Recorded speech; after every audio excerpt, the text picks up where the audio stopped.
때 발견한 것과 같겠습니까? 틀리겠습니까? 같겠습니다. 같은 겁니다. 세 번째, 몰라도 될 것에 마음과 시간과 생각을 뺏기지 않고 정말 알아야 할 것. 첫 번째 뭐라 그랬죠? 너희가 뭐를 알기에 게으르고 열매 없는 자처럼 하지 말라고요? 우리 주 예수 그리스도를 알기에. 몰라도 될 것을, 아니 이것을 알려고 하면 오히려 우리에게 독이 되어지는 것. 그것을 알려고 시간과 마음과 정성과 생각을 뺏기면 뺏길수록 우리에게 더욱 커다란 문제가 생기는 것. 그것 가운데 우리가 시간을 보낼 것이 아니라 정말 알아야 할 것. 그게 뭐라고요?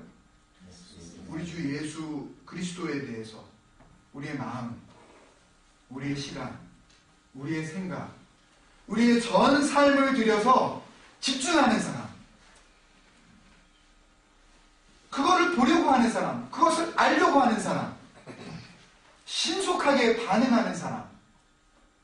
그랬더니, 포커스했더니 주님을 알기 위해서 내가 주님 앞으로 더욱 시간과 삶과 생각과 정성을 들였더니 주님께서 나에게 보여주시는 네가 먼저 알아야 할 것들, 그것들이 오늘 본문에 나와 있는 것입니다. 그것이 선물 상자를 열었을 때 나오라고 그래서 나가봤더니 나를 기다리고 있었던 바로 그것과 동일한 것인 줄로 믿습니다. 이 세 가지 잘 기억하고 계셔야 됩니다. 첫 번째, 우리를 부르십니다. 뭐로 부르셔요? 오픈을. Be a opener. 열어라. 여는 자가 되어라. 받은 상태에서 받아놓은 것으로 끝내지 말고 너희는 여는 자가 되어야 한다. Be you a opener. 두 번째, 주님 앞에서 부르심을 받고 네 주님, 내일도 네 주님, 모레도 네 주님, 대답만 하지 말고 나오라고 부르시는 주님 앞으로 나아가라. 그렇게 움직여라. Be a actor. You be a actor. 주님 앞에서 그렇게 나아가는 자가 되어라. 그리고 정말 알아야 할 것에 온통 집중해서 거기에 포커스를 맞추는 Be a focuser. You be a focuser. 뭘 집중하고 있느냐?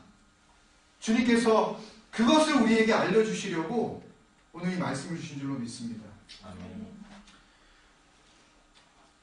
우리가 받아 누려야 하는 것, 또 그것을 통하여서 주님께서 마지막 순간에 우리에게 주려고 하시는 그 마지막 궁극적인 선물, 그것을 이 사도 베드로는 1차적인 소아시아에 있는 고난당하는 여러 성도들, 그리고 2차적으로는 그 후대에 하나님을 믿게 되어질 모든 믿음의 후배들을 향해서 지금 편지를 쓰고 있는 것 아니겠습니까, 여러분?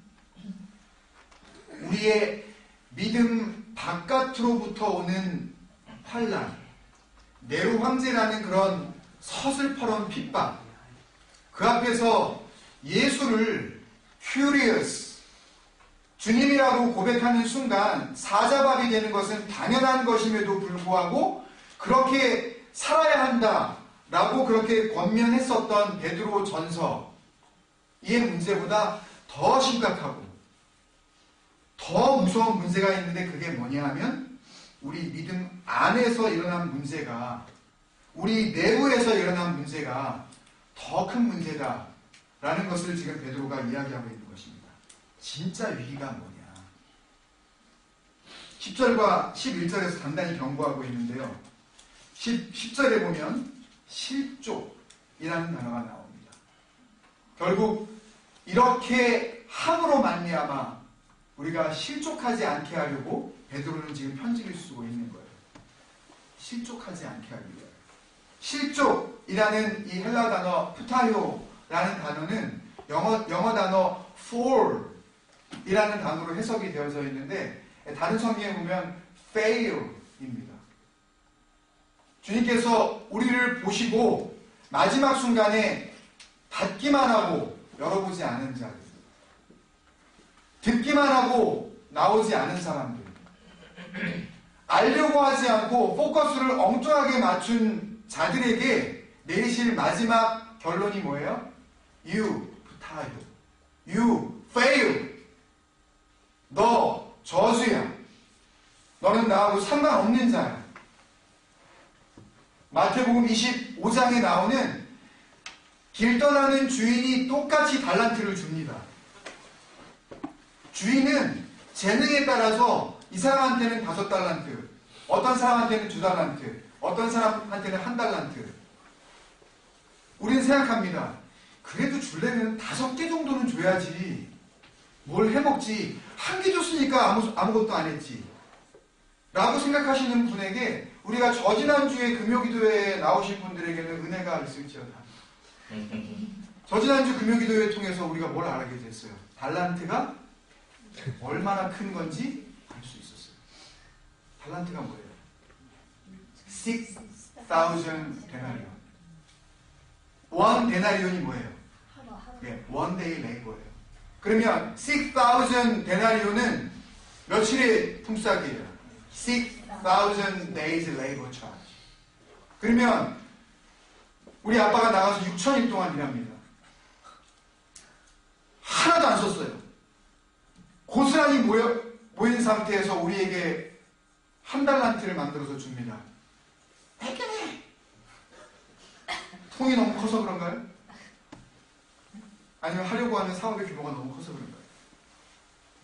그렇게 인간적으로 계산을 해봐도 1달란트는 결코 작은 어마운트가 아닙니다. 어쨌든 떠나는 주인이 공이 다 주었어요. 돌아왔을 때 주인이 기대하는 바가 있는데 그 기대한 바를 이루지 못했을 때에 마지막에 받게 되어질 심판이 뭡니까?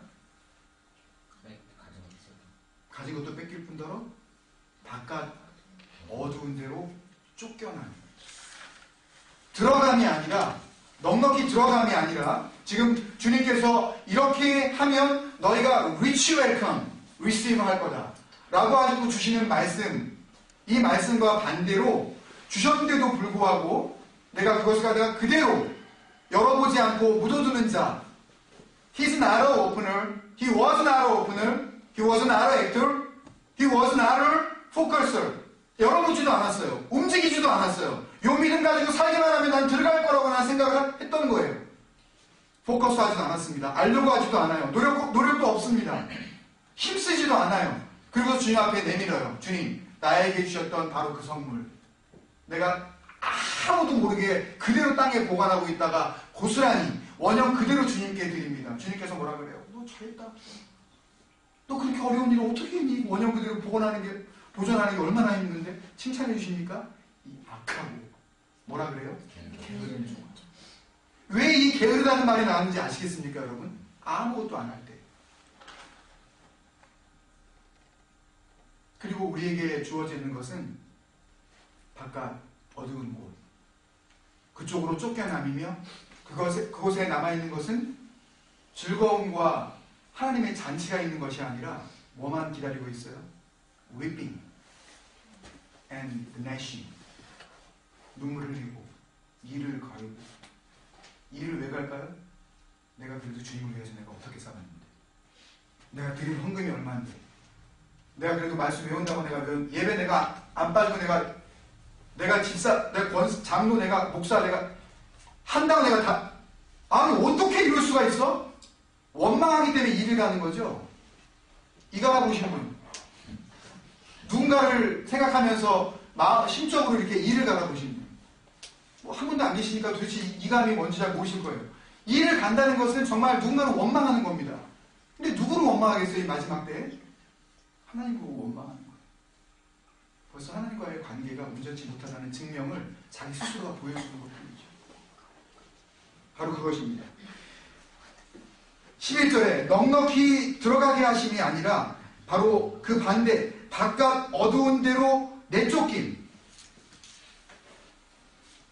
이것을 당하지 않게 하기 위하여서 베드로는 지금 순교를 앞둔 상황에서도 이 편지를 구구절절히 써내려가고 있는 것 아니겠습니까? 여러분? 왜 이런 일을 당한 거죠? 왜 이런 일을 당하게 되는 거예요? 왜 실족하게 되는 그런 상황이 벌어지는 거죠? 그 인간 때문에? 물론 그럴 수가 있습니다. 그래도 내가 믿음을 버리면 안 돼요. 아무리 교회가 원망스럽고 목사가 잘못한다고 하더라도 그것 때문에 뭐는 버리지 마라. 하나님과의 관계는 버리지 마라.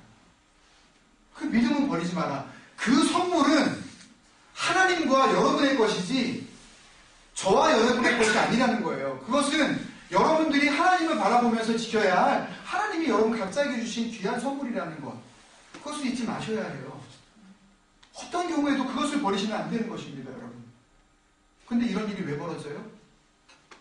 그 경계지역에 살았기 때문에. 경계선상에 살아가고 있는 그 모습, 그것이 나에게 너무나도 익숙해져서 교회에 허구한 날 나오면서도 그 익숙이 뭔 줄 알고 자기 살아간 거예요. 성숙인 줄 알고 착각하면서 살아간 거예요. 여러분, 익숙한 건 성숙한 것이 아닙니다, 여러분. 내가 교회에 나올 때 편안하고 이 사람을 만나면 어떤 대화를 하더라도 문제가 없을 것 같은 그런 편안한 상태, 그 익숙한 상태가 나의 영적인 성숙을 의미하는 건 아니라고요, 여러분. 내가 그 교회에 나가면 마음이 되게 좋아. 내가 그 사람들을 만나면 마음이 너무너무 평안해. 그 목사님하고 얘기하면 마음에 두려울 것이 없어. 그런 인간적인 익숙함, 인간적인 그런 평안함이 우리의 영적 성숙을 보상해주지 못한다고요, 여러분. 왠지 그 집사님을 만나면 내 안에 있는 영적인 치부가 다 드러나는 것 같아. 왠지 그 권사님 앞에만 서면 나의 영적인 모습은 한없이 초라해져. 그 목사님과 말씀을 나눌 때 내 눈을 똑바로 쳐다보시는 그 목사님의 눈빛에 온매? 하면서 내 속을 다 들켜버린 것 같은 그런 마음이 드는 익숙함이 아닌 불편함이 있다 할지라도 그 가운데 뭐가 이루어질 수 있다면, 영적 성숙이 이루어질 수 있다면 그것이 하나님께서 우리에게 주신 은혜라는 것을 여러분 잊으시면 안 돼요. 경계선상에서 과감히 떠나셔야 해요. 거기 있는 거 너무 좋아하시면 안 돼요. 그 익숙함을 자기는 상당한 믿음을 가지고 있다고 착각하게 만드는 그런 눈에 보이는 현상들 속에서 오해하시면 안 돼요, 여러분. 그런 교회 다니신다. 만약에 우리 교회가 이미 그렇게 됐다. 나는 아무것도 하지 않았는데도 불구하고, 나는 오프너도 아니며, 나는 액터도 아니고, 나는 포커스도 아닌데도 불구하고 그 교회에 나가면 마음이 너무 편안해. 여러분, 축복이 아니라고 아셔야 해요. 우리 교회가 여러분에게 이미 벌써 그런 교회가 되어졌다면 우리 교회는 여러분에게 맞지 않는 교회일 수 있습니다. 제가 여러분에게 그런 말씀을 전하고 있는 목사라면 저는 이미 여러분에게 맞지 않는 목사일 수 있다고요. 정말 중요한 것은 나를 성숙함으로 인도하는 그런 공동체가 되어져 가고 있는가. 나를 그 위험천만하게 보이는 도대체 그 바로 눈앞에 무슨 일이 벌어질지 모를 것 같은 그런 위험천만한 모습의 그런 현장들이 나를 기다리고 있을 것 같은, 정말 아브라함이 고백한 것처럼 내가 갈 바를 알지 못하고 가라고만 하셨지 어디로 가라고 이야기하지 않으셨고 그곳이 뭐라고 이야기하지 않으셨는데도 불구하고 가야 하는 그 불안한 마음, 떠나라고 하실 때 떠나야만 하는 그 마음, 그 마음을 순종해야 하는 우리의 결단이 이 경계지역을 벗어나게 할 줄로 믿습니다. 아멘. 바다만 놓고 열어보지 않는 사람, 나오라고 불렀는데 나오지 않는 사람, 정말 알아야 할 것에 관심이 없는 사람, 이런 상태로 있으면 그 나중은 어떻게 되는 거라고요? 실수, 구원으로부터 페일. 우리를 에클레시아로 부르셨는데 리치 웰컴 하시는 게 아니라 그 마태복음 25장 26절에 밖으로 쫓겨내라고 하시는 그 쫓겨냄, 이거는요 똑같은 에클레시아의 에크라는 단어가 쓰여집니다. 근데 에크라는 단어 뒤에 에크발로라는 단어가 붙어져서 부르기는 부르는, 밖으로 나가라고 하기는 밖으로 나가라고 하는데 발로 쫓아내버리는 거예요. 차버리는 겁니다. 에클레시아, 에크칼레오, 우리는 밖으로 나오라고 부르실 때에 정말 주님 안으로 들어오라고 우리를 부르시는 그런 밖으로 나옴의 그 부르심이라면 주님께서 마지막 때에 경계선상에 살아가는 사람들, 달란트는 분명히 받았어요. 안 받은 사람 아닙니다, 여러분. 그 전에 바로 이 달란트 비유 바로 위에 있는 마태복음 25장 1절의 비유가 뭔지 아세요, 여러분? 여러분들이 제일 잘 아시는 예수님의 비유 한 가지만 얘기해 보세요, 지금. 기억이 안 나세요? 네, 그래서 주기도문 강의를 끝낸 다음에 예수님의 비유 강의를 해보려고 네, 열처녀 비유. 천국은 마치 신랑을 맞으러 등을 들고 나아가는 열처녀와 같으니 열처녀와 같으니 열처녀 다 나갔어요? 25장 1절을 나중에 한번 보십시오. 지금 시간이 없으니까 해야 될 게 좀 더 남아있거든요. 열처녀가 똑같이 뭘 들었어요? 똑같이 등 들었어요. 누구는 들려주고 누구는 안 들려준 거 아닙니다. 똑같이 등 들려줬어요. 똑같이 달란트 다 줬어요. 다 갖게 해주셨어요. 그런데 결과가 있는 거예요. 그 아무것도 열매 없음, 그 아무것도 담지 못함. 도대체 이 열처녀 가운데 그 지혜롭지 못하고 지혜로운 처녀 다섯씩을 나눌 때에 도대체 준비되어진 이 기름을 담을 그 그릇에 기름이 준비되어지 않았다는 것이 무엇일까? 저는 여러 가지로 고민했었어요. 그런데 오늘 말씀을 통해서 그 문제까지도 깨끗이 해결됐습니다. 그 안에 뭐를 담아야 하는지 오늘 본문에 다 나와 있어요. 할렐루야 했습니다. 제가 말씀을 새벽에 준비하다가 하나님 이거였군요. 이걸 담으라고 하시는 거였군요. 오픈하고 그 다음에 움직여서 그렇게 살아가고 그리고 포커싱 하라고 한 것, 그것을 바로 그 지혜롭지 못한 다섯 처녀도 담았어야 하는데 그들은 담지 못했었던 거고 지혜로운 처녀들 다섯은 그것이 무엇인지 알고 주님께 받은 그 믿음으로 그것을 그 기름 담아야 할 그 그릇에 담았었던 거거든요. 제가 무릎을 치면서 감사했어요. 하나님 깨닫게 해주셔서 감사합니다. 이제는 내가 채우겠습니다. 주님, 내가 든든히 채우겠습니다. 알았습니다. 내가 무엇을 채워야 할지, 뭘 채워야 할지 모르는 게 문제죠. 알게 되어졌을 때 문제가 없는 줄로 믿습니다. 그것을 우리가 소유하게 되는 거예요. 오늘요. 너무너무 감사한 겁니다. 하나님 앞에서 부타요, 페일, 주님 앞에서 에크발로, 밖으로 차 내버리심. 그러면 여러분 이토록 무섭고 두렵고 떨리고 돌이킬 수 없는 심판을 받지 않으려면 어떻게 해야 됩니까? 이미 답은 다 나와 있는 거 아니에요? 첫 번째 어떻게 해요? 열어봐야죠. 자기 자신을 주시기까지 하나뿐인 자기 아들을 아끼지 아니하시고 그 주신 그 선물이 도대체 뭔지 우리가 열어봐야죠. 비어 오픈을. 두 번째, 부르심을 받았다면, 나오라는 그런 소리를 들었다면, 주님의 음성을 여러분들 분명히 들으셨습니까? 그 소리를 들었다면 하던 걸 놓고 나가야죠. 나오라고 할 때 어떻게 해요? 나가는 겁니다. 지금 내가 하고 있는 지금 그 일이, 나오라고 하시는 그 부름을 지체하게 만들고 있는 바로 그 일이 내가 생각할 때는 너무 재밌어. 내가 생각할 때는 너무 가치롭네? 내가 생각할 때는 지금 이거 빨리 안 해두면 큰일이 날 일이야 라고 생각을 했기 때문에 나오라고 부르시면 바로 반응 안 한 거 아니에요? 그러니까 엄마 요 판만 끝나고요, 엄마 요거만 보내고요, 엄마 이것만 하고 나서요, 그랬기 때문에 바로 안 나온 거 아닙니까? 빨리 나오란 말이야. 왜 안 나와? 안 나온 이유가 있죠, 여러분 다. 자기 나름대로 이유가 있으시잖아요. 금요기도에 나와라. 안 나오는 이유가 다 있습니다, 여러분. 금요기도에 나오라고 지금 제가 강요하는 게 절대 아니에요. 예배에 빠지지 마라. 빠진 분들은 뭐 지칭해서 하는 말이 아닙니다. 그 이유가 있는 거예요. 그리고 그렇게 안 한 이유도 있지요, 다 있습니다, 여러분. 나오라고 하는 그 부르심보다 이것이 더 급한 거예요. 나는 이것에 뭐까지 부여해요? 나는 어쩔 수 없다. 나는 그 부르심을, 적어도 그 부르심 앞에는 내가 그 부르심을 응할 수 없는 합당한 이유가 여기 있어요. 주님도 아시잖아요. 내 상황이 어떤지 주님 알고 나 알고 다 아는데, 세상 사람들이. 이게 있다. 다 그렇게 생각하지 않습니까? 나가는 사람이 막 너무너무 미안해가지고 막 어떻게 이러고 나와요? 나올 때 또 막 그러고 나와요? 자신감 있게 나왔어요 이제 그러면서 나오지 뭐 언제 뭐 고개 팍 숙이고 뭐 정말 미안한 얼굴로 나온 사람 봤어요? 별로 못 봤어요. 저는 그렇게 나오는 사람 치고.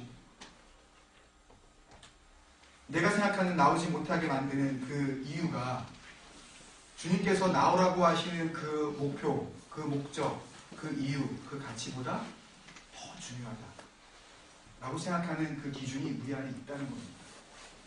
여러분들이 인정하시든 인정하지 않으시든 Be an actor. 마지막 세 번째, 몰라도 될 것. 아니, 알아봤자 오히려 나에게는 독이 되는 것. 여러분, 독약이 든 병을 보시면서 그 콘테이너가 너무너무 예뻐요. 너무너무 예뻐서 그것을 열어보고 한 번은 좀 들이켜보고 싶은 분이 계십니까? 없잖아요. 너무 예쁘게 생겼네, 용기가? 어떻게 이렇게 희한하게 생긴 병이 나 있지? 그리고 열어보고 싶은 분이 있습니까? 독약은요, 버려야 되는 거예요. 집에 놔두면 안 되는 거예요. 근데 그거를 알려고 하는 삶이 있다는 얘기예요. 오늘 베드로는 그 얘기를 하고 있는 겁니다, 여러분. 그거 보면 안 돼. 그거 하면 안 돼. 그거 관심 가지면 안 돼. 거기에 시간 뺏기면 안 돼. 그게 있는데 그거에 포커스하지 말고 정말 포커스해야 할 것, 정말 집중해야 할 것, 너의 삶, 너의 시간, 너의 생각, 너의 마음, 너의 관심. What is your greatest concern? 네가 가지고 있는 최대의 관심사가 뭐니? 라고 했을 때 어떻게 증명할 수 있을까요? 그 사람이 하루의 시간을 어디에 가장 많이 보내고 있는지 보면 알 수가 있습니다. 예를 들어서 그 사람이 하루 종일 이거에 전념한다. 이 사람은 온통 그것이 자기의 삶의 본질이에요. 들어오는 순간 옷을 벗기도 전에 일단은 온을 시켜놓고 창을 하나 띄운다. 스카이프가 됐든 누가 됐든 뭐가 됐든 하여튼 일단 띄워놔야 옷을 벗으면서라도 보면서 얘가 들어왔나 안 들어왔나, 얘가 나한테 혹시라도 보낸 메시지 빨리 답해줘야 되는 메시지가 혹시. 여러분, 주님께 그렇게 반응해 보셨습니까? 여러분? 주님께서 뭔가 우리에게 요구하실 때 내가 옷을 벗기도 전에 주님, 내가 주님 앞에 반응하고 싶습니다. 주님, 내가 다른 어떤 것보다도 주님 앞에서 내가 대답하고 싶습니다. 주님, 내 온 삶을 들여서 하나님, 내 대답을 받아 주옵소서. 그렇게 살아보신 적 있냐고요, 여러분? 한 번이라도 있으십니까, 여러분? 저는 말씀을 준비하다가 이 말씀 앞에 비춰진 내 모습을 보고 주님 앞에 통탄했어요. 너도 없지. 주님 앞에서 그렇게 살아본 적이 없지. 그렇게 포커스하는 비어 포커스로, 정말 리얼 포커스로 그렇게 살아본 적 없지 너. 주님께서 저에게 먼저 마음의 문을 두드리시고 비어 포커스. 말씀을 정리합니다. 그 주신 말씀을 열었더니 뭐가 있는 거예요? 주님께서 불러주셔서 나갔더니 우리 앞에 뭐가 있어요? 주님을 알기 위해서 더욱 집중했더니 뭘 발견하게 되었을까요? 그 믿음이라고 쓰여진 하나님의 선물 상자를 열었더니 그 속에 들어있던 것들입니다. 5절부터 7절이에요. And beside this, giving all diligence, add to your faith virtue, and to virtue knowledge, and to knowledge temperance, and to temperance patience, and to patience godliness, and to godliness brotherly kindness, and to brotherly kindness charity. 하나님이 주신 선물, 믿음이라는 이름의 보석상자를 열었어요. 보석상자 안에 뭐가 있습니까? 보석상자 안에 뭐가 있냐고요? 이 프리셔스한 케이스 안에 뭐가 있어요? 여러분, 보석상자 일단 보석상자를 열면 그 안에 뭐가 있나요? 쉽게 가자니까요. 보석이에요. 보석상자 안에 보석이 있어요. 보석상자 안에는 배설물이 있지 않아요, 여러분. 주님께서 주신 그 보배로운 믿음이라는 것이 하나님이 생각하시는 보배로움이라면 정말 보배로운 것이 그 안에 있다고요. 여러분이 생각할 때는 별로 보배롭지 않다고 생각할지 모르지만 적어도 우리에게 선물을 보내주신 그분, 하나님이 보시는 입장에선 이것보다 더 보배로운 것이 있다고. 열었더니 뭐가 있어요? 덕이 있네요. 또 뭐가 있어요? 지식도 있어요. 또 여러분이 뭐가 있어요? 절제도 있네요. 그 안에 인내도 발견이 돼요. 경건과 형제 우애, 사랑. 여러분, 이 단어 하나하나를 설명하려면요, 적어도 설교 7번 더 해야 됩니다. 그렇게 하면 여러분들이 재미없으실 거예요. 지루하실 거예요. 그래서 그렇게 안 하려고 합니다. 그래서 하나님께 무릎을 꿇었어요. 아버지, 지혜를 주옵소서. 도대체 뭡니까 이게? 그 보석상자 안에 담겨져 있는 7가지의 이 내용들, 믿음이라는 이름으로 시작되어진 이 보배로운 것들, 이것이 뭡니까? 주님 앞에 무릎을 꿇었더니 주님께서 우리 상황에 맞는, 우리 교회를 향하신, 우리 각자에게 지금 형편에 맞는 은혜를 주신 줄로 믿습니다. 이렇게 풀어주시기 시작했어요. 덕이 먼저 아느냐, 지식이 먼저 아느냐, 절제와 인내가 먼저 아느냐, 경건과 형제 우애가 먼저 아느냐, 사랑이 먼저 아느냐. 그것은 이 모든 것이 하나가 되어져서 나와 함께할 그 하나님의 영원한 나라로 들어가게 하는 입국 허가, 경계지역 선상에서 완전히 벗어나게 하는 하나님이 주시는 꼭 있어야 하는 엔돌스먼트, 그런 법적인 본질적인 비자가 바로 여기에 담겨져 있다. 감사했습니다, 여러분. 이게 뭐라고요? 천국 들어가는 비자예요. 이게 사증입니다. 이게 하나님께서 주신 도장이에요. 들어와도 된다. 그리고 우리는 들어가는 겁니다. 들어가면서 우리가 어떻게 나타나냐면 덕과 지식과 절제와 인내와 경건, 형제 우애, 이 사랑, 이것은 이 보배로운 비자, 누구에게나 인간 공의롭게 주신 이 하나님의 놀라우신 은혜, 이 비자를 정말 비자되게 하는, 예수 그리스도를 통하여서 하나님으로부터 우리 각자에게 주신 그란트된, 여러분 영주권 혹은 무슨 뭐 어떤 비자를 그란트된 딱지를 받으셨을 때 기쁘셨잖아요. 기억나십니까 여러분? 딱지가 붙었을 때 하나 별거 아니지만 그 그란트드 됐다고 했을 때의 그 기쁨, 하나님께서 우리에게 그란트드 됐다고 하시는 그 비자를 정말 액티베이트 시켜주시는 비밀코드인 줄로 믿습니다. 비자를 받았어요. 우리가 다 받았다고요. 나만 받은 줄 착각하시면 안 돼요. 그거는 다 주시겠다고 그러시는 거예요.